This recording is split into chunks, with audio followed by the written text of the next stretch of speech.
আসসালামু আলাইকুম। কোরআন আল্লাহর বাণী।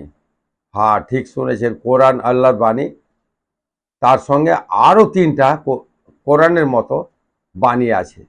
তবে এটাতে একরকম আল্লাহ পাক বলেছেন কোরআনে, আর তিনটাতে তিন রকম।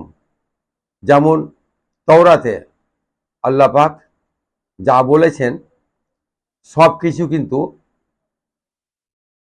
অন্য কোনো কিতাবে মিল নাই। যেমন জুব্বুরে মিল নাই, তারপরে ইঞ্জিনে মিল নাই, তেমন ইঞ্জিনের পরে কোরআনেও মিল নাই। কিন্তু চারটাই আল্লাহর বাণী, শুধু কোরআন না। প্রথম যেটা আল্লাহর বাণী, মানে আল্লাহ যেটা বলেছেন সেটা হযরত মুসা আলাইহিস সালামের উপরে নাজিল করেছিলেন, সেটা হচ্ছে তৌরাত। তারপরে যেটা দাউদ আলাইহিস সালামের উপরে নাজিল করেছিলেন সেটা হচ্ছে জুবুর।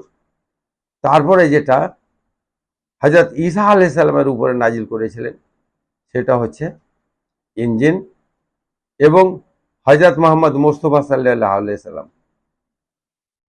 যেটা ওনার উপরে যেটা নাজিল করেছিলেন সেটা হচ্ছে কোরআন। আর এই বাণীটা কিয়ামত পর্যন্ত থাকবে। ভিডিওটা কেমন লাগলো? লাইক, কমেন্ট, শেয়ার করে চ্যানেলটাকে সাবস্ক্রাইব করুন। আল্লাহ হাফেজ।